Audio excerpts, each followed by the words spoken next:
Hey, good afternoon. I'm Shaka Mitchell, the state director for the American Federation for Children here in Tennessee, and we are really excited to bring you the next Choice Chats conversation. And for folks who maybe haven't seen one of these before, this is a new video series that we started because we know that in this era of social distancing and educating while in the midst of a global pandemic, there are still lots of things to talk about, lots of interesting things happening in education.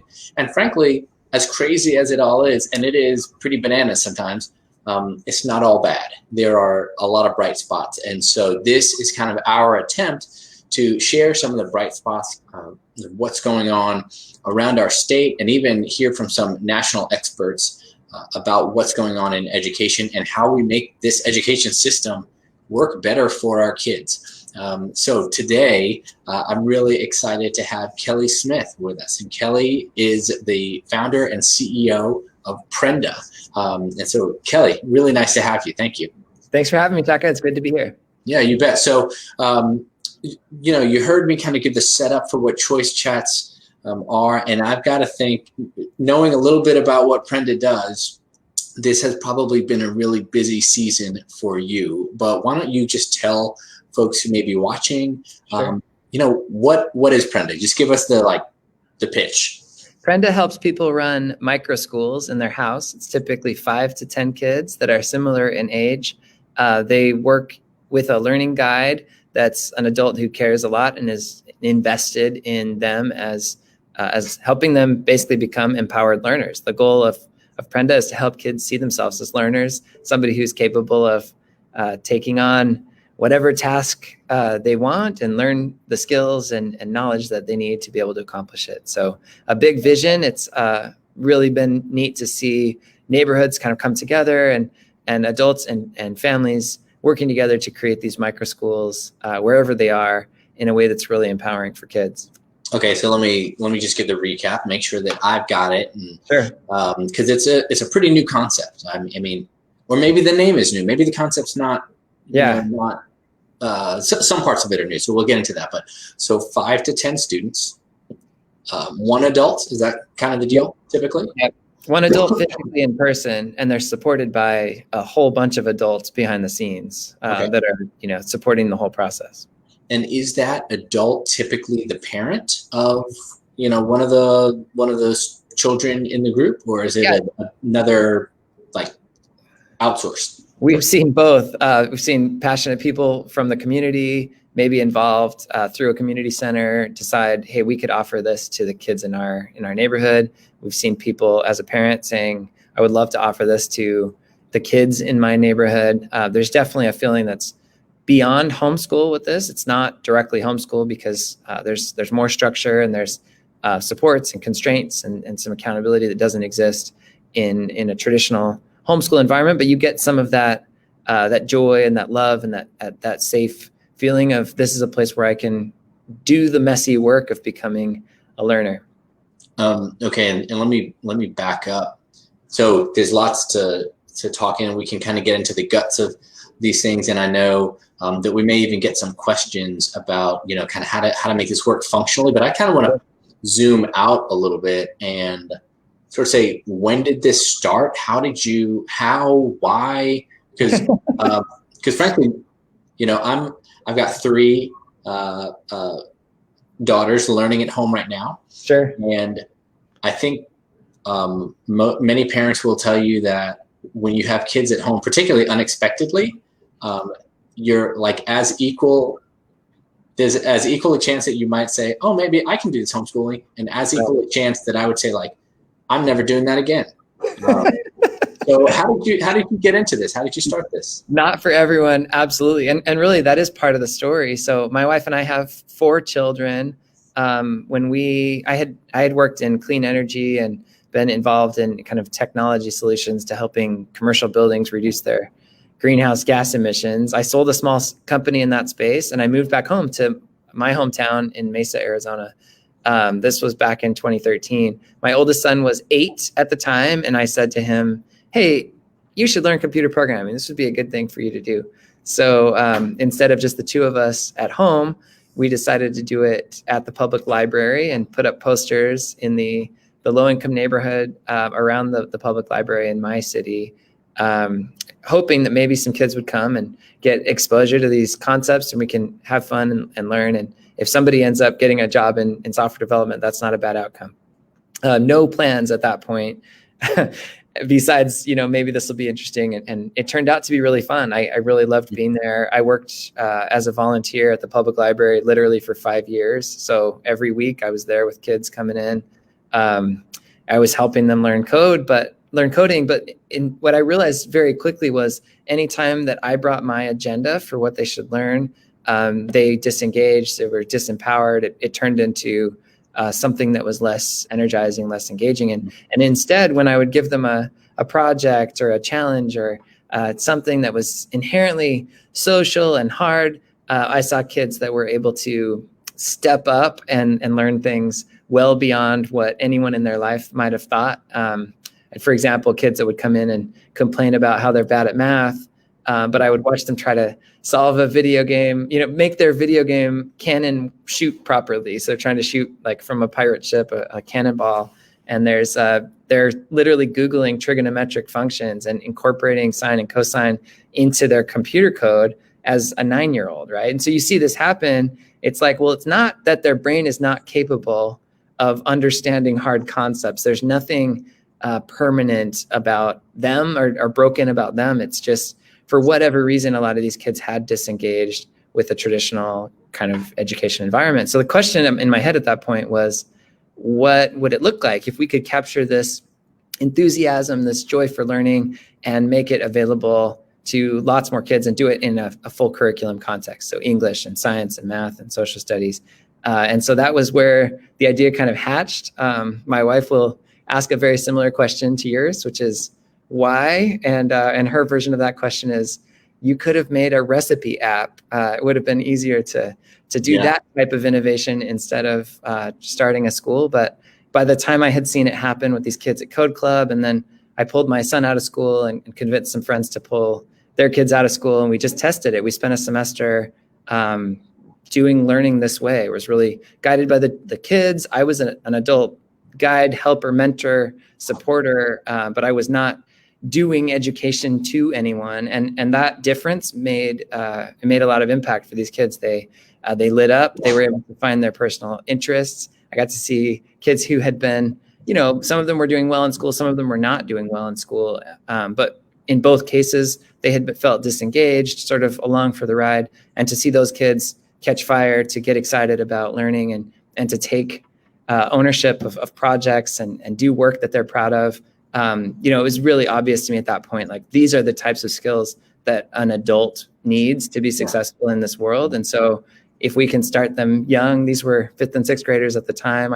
The next year invited my daughter and her friends. So we had a 3rd and 4th grade class the next semester. So just have gradually grown from there. And I found that other parents feel the same way as I do, are interested in doing this model of education. They see the benefits, but like you pointed out, doing it yourself can feel isolating. It can feel daunting. And there's this question of, am I doing it right? So we've tried to give the supports that make this easy for these educational environments to happen without requiring, Herculean efforts. Yeah. It's really interesting to hear you talk about what we sometimes, might refer to in education as like being a self-directed learner. Yeah. Right? And I remember it felt sometimes like punishment at the time, but I remember as a kid, in the summertime, my mom had us doing workbooks. We had like these geography workbooks that my sister and I would do. And like, that was like some of our summer supplemental work before we could go outside, regardless of whether or not we cared about geography, regardless of, it was just very, very. She was ahead of her time, ready for COVID. She was ready for COVID. Yeah, we had an annual pandemic called summer. There you go. But it totally resonates with me that I think all kids will really engage when they're interested in it, right? And I mean, even as adults, none of us really we all complain about bosses who are micromanagers, right? Because we want the freedom to kind of innovate a little bit. So do you, or I didn't hear this in there, but do you have formal teaching background? Do I personally? No. Yeah. Like, So did you no. before you? Yeah. Yeah. I've done a lot of tutoring, a lot of mentoring. I used to be the guy at college that would wear the vest, the walks around, helps you with your homework, and people would ask me, hoping that I would tell them the answer, and instead I would engage them in this like philosophical discussion of like how interesting gravity is, or what electromagnetism. Always wanting to sort of captivate their minds and get them to care about learning. I'm interested in learning, I guess, and it's contagious for me. But yeah, in terms of participation in the formal system, I don't. And so I've been learning, and fortunately there are a lot of people now on our team that have those backgrounds that have been able to step in and help me build this in a way that leverages all of the learning that's happened over, 150 years of public education.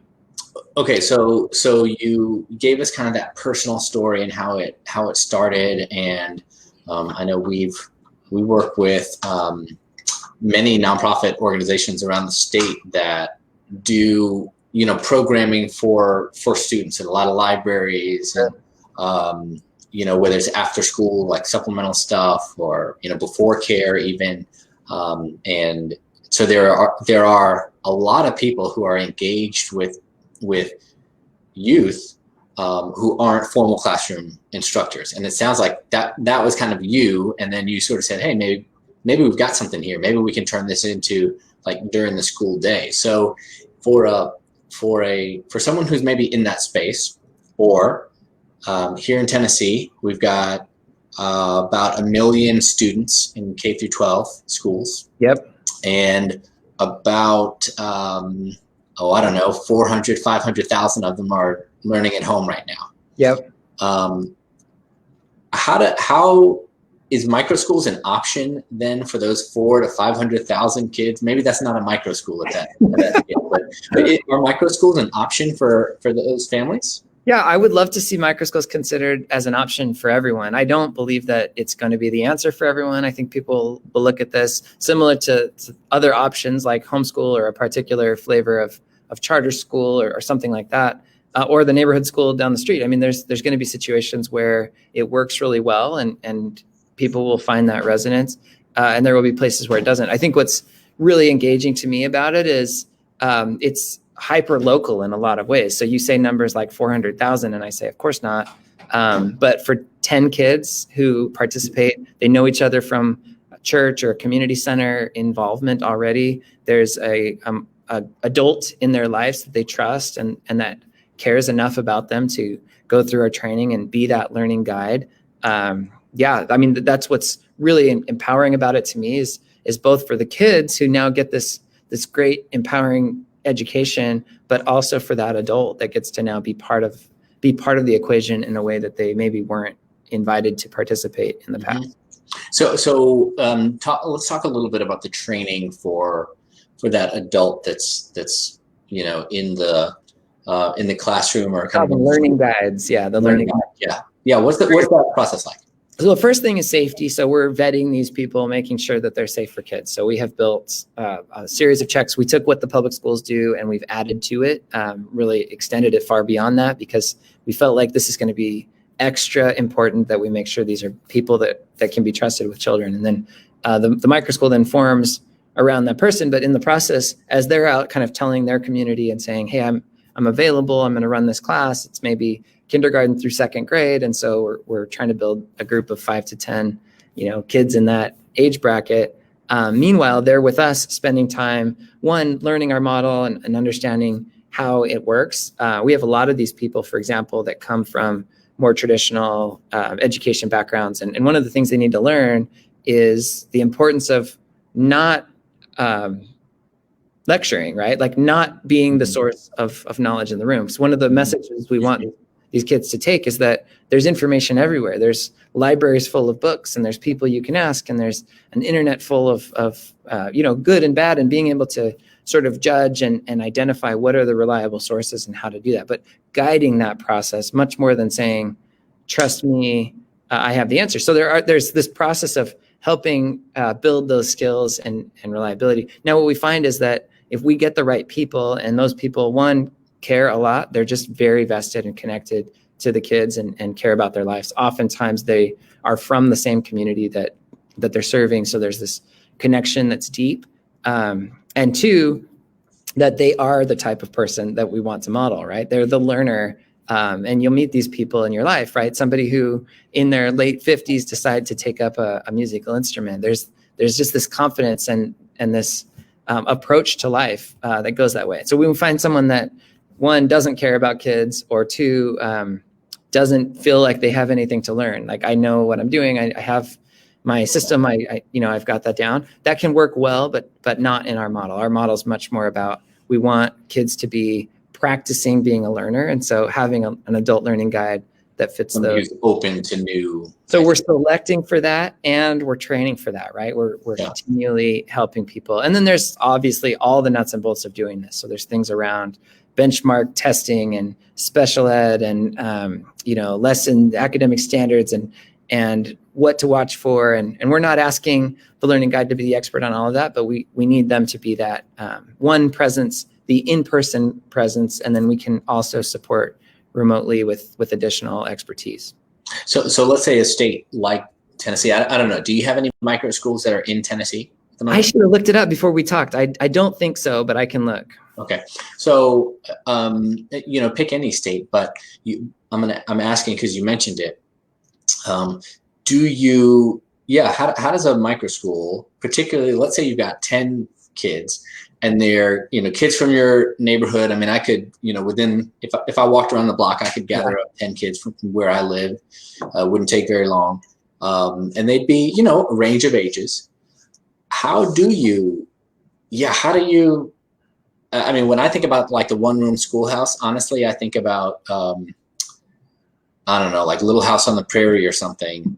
And how does it work in this modern context? When you have a range of ages and they're all kind of doing different things, and from a standards base too. Like, are you trying to align to state standards, or how does that work? Yeah, but the first thing to relax in all of that is, in the past, technology has mandated that you have one person talking and everyone else listening. And that was the only format that was available to people, including the Little House on the Prairie schoolhouse, and basically every classroom since, right? So you have information being transmitted. That's no longer true. That's not the way I learn things as an adult, and that's not the way we do that. So the goal here is instead to create an atmosphere and environment where kids can drive their learning. And we've given them scaffolding. So there's a learning model that's structured around this and able to support it. And then the training is really focusing on how to run that scaffolded program, how to customize it for your group and for yourself,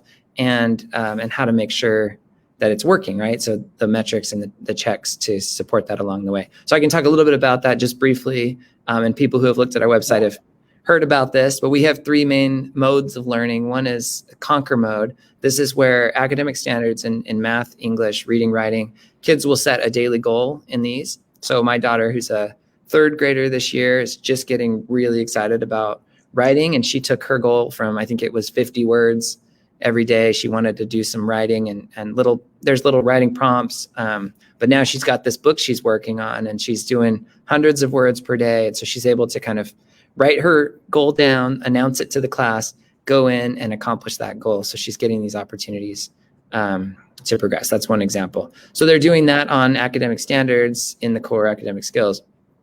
Collaborate mode is a structured kind of facilitated group activity. These are led by kids, but supported by the adults, behind the scenes. So you have somebody wants to debate this. It's a true story from one of my classes. They picked the book. This was a third grader that said, let's read If You Give a Mouse a Cookie. It's one of the just beloved children's books. She found it off the bookshelf. We read it together as a class.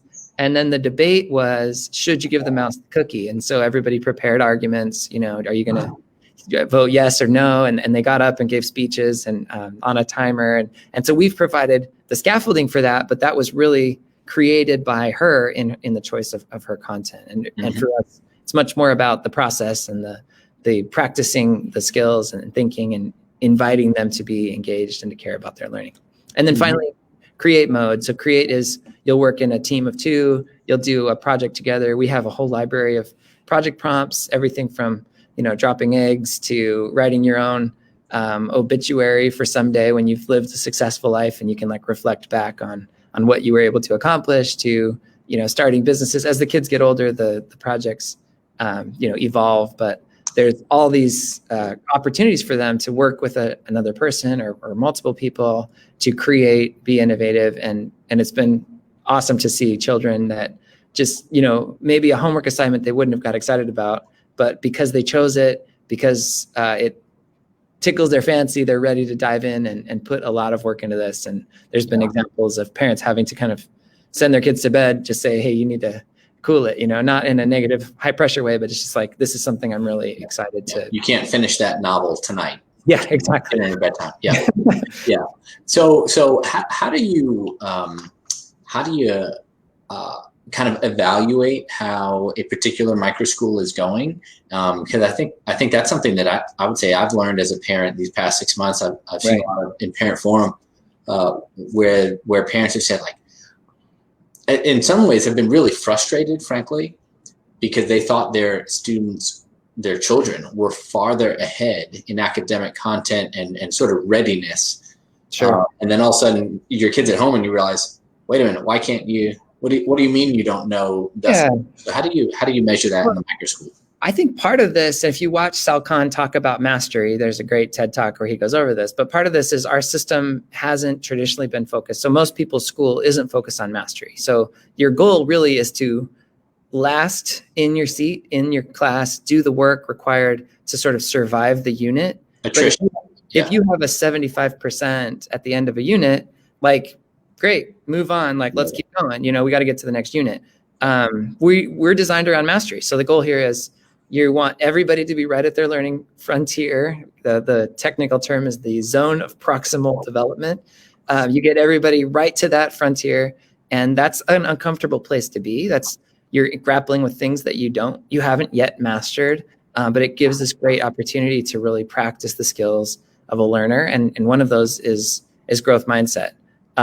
So what do we measure? I mean, we're watching for multiple things. Obviously, we're looking for mastery as measured by the formative assessments built into these tools. There's a lot of good research and solid academics that go into these things, and studies that back them up. But we've also watched for engagement, right? And this is something I always talk about, the Plutarch quote, but the mind is not a vessel to be filled, it's a fire to be kindled. And you think about the formative assessments and the benchmarks and the state tests that we take every spring, that's vessel filling, and okay, that's fine. Like, we need to do some of that because that's part of what people expect from education. But more important to me is when you look at this child and you see how they approach their work, is there that level of a fire burning in them? Are they excited about what they're accomplishing? Are they, do you have to stop them from continuing to stay up and work on their project?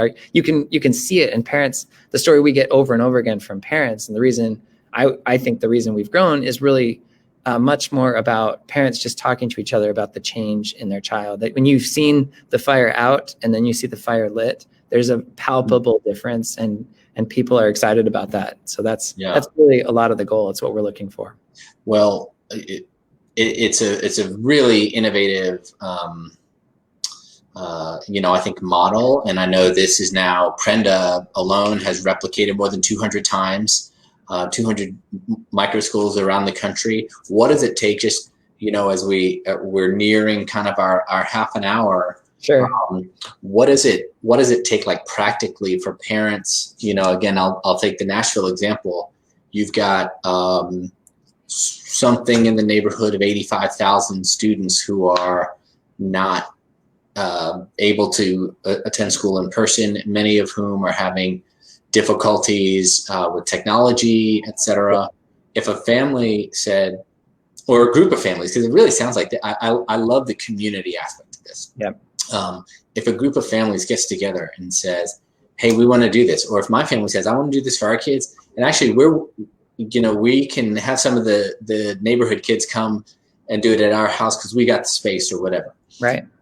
What is it like, practically speaking? How expensive is this? How much time? Like, how fast can somebody get up and running and just make it happen? Because time is ticking, and our kids are losing ground. You could start tomorrow.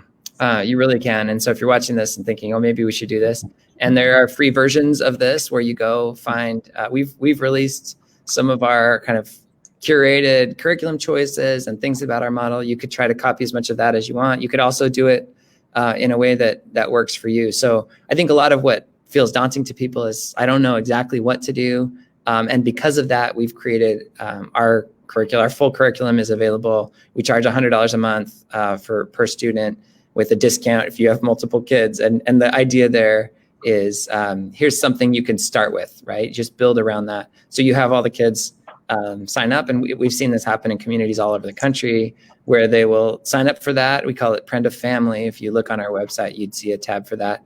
And everybody's signed up. So that provides the software, the curriculum, the learning model. There's some training, and then you would then pool together as a community and hire your guide. We're not actually set up for that. It's not part of our strategy. One of our big concerns is making this available as far and wide as possible. And so we've actually chosen, probably option number 2 here is to partner with us, find a school that's, looking at the problem alongside the parents, that recognizes this need to innovate and to do some things differently. And we happily work together with those schools. So then it becomes completely free. It's funded, through state dollars, but we can offer that in partnership with your district school or your charter school that you're already familiar with. Yeah, that's a really interesting idea, because I'm sort of a dollars and cents guy, and so if you had one student, then you're talking about for a typical school year, $950 then. For that one student in kind of the Prenda system. For the core curriculum. Now, most of the money that we get in our partnerships actually goes to the guide. The learning guide gets paid, and so they're contracted that way. Yeah, I'm calling that out because that's under $1,000 right now in the state of Tennessee anyway. Certainly in our metro areas, our major urban areas, Memphis, Nashville, Chattanooga, Knoxville, we spend, over $11,000 per pupil, up to $13,000, $14,000 per pupil. So I'm not encouraging you, Kelly, to increase your prices. I'm just saying to parents who are watching, that feels doable. $100 a month feels pretty doable. I will just say, and the $100 a month, we're not even sure if we're making or losing money on that. So that's right at the most, where our goal again from the beginning has been access, and we just want to get this out. So it's about something bigger to me than building a good financial operation. And I will say, in those comparisons, there's a lot more happening, right, that the district school has to do. And so it's not entirely fair to say this is $1,000 and this is $11,000. I mean, specifically, there's no teacher. The $1,000 doesn't get you a guide. You'd still pay that person. So there's room. I think there's interesting options in all of this. And my goal has been to find the right partners and work together. One of the things we said from the very beginning is we want to empower learners, and whoever shares that passion and that mission is a great partner. We've found that in school districts, in charter schools, in advocates of school choice. So we really don't have a horse in the race in terms of structural, how it's laid out. Our goal is to bring this new model to as many families as possible, and the people that will benefit the most from it. Yeah, no, I love the flexibility, and you're totally right. I mean, it's not an apples to apples comparison, right? With a micro school, you're not running bus routes, right? And you don't have the infrastructure that you have with a traditional kind of brick and mortar. That being said, COVID has totally upset the apple cart, if I'm going to stick with that, with my fruit analogy. So, it seems to me that micro schools are another, possible tool, an option to parents. I mean, it sounds like what you've got, frankly, is a more kind of structured pod. We hear so much about these pods and pandemic pods, whatever, but one of the tricky things that I've seen and experienced is when this first thing started, my wife and I were sending each other links, and friends are sending us links, and it's like, hey, who wants to start a pod? look, I found these resources, and it's like 85 links, web links, and it Yeah. was just so overwhelming. I think a lot of parents, particularly if you're not already an educator, formal educator, that can feel really daunting. So Sure. you seem to like strip things down a little bit. That's the idea. And frankly, I was in that category, not around pods because that hadn't been a thing yet, but I had been looking at homeschool with my wife for years, right? Homeschooling sounds amazing. My friends would talk about these great mind-blowing experiences and how their child like got obsessed with this topic and they went to this museum and they found this expert and all of this wonderful education that's happening. And it felt in the same breath like, well, that's also a lot of work. Like, I don't know if I could pull that off, you know? And so a lot of what we're really trying to do is pool resources as a community. And what we found is that this is true in urban and rural and suburban and rich and poor. There's resources that exist in these communities, people that are passionate and excited to play this role and to contribute.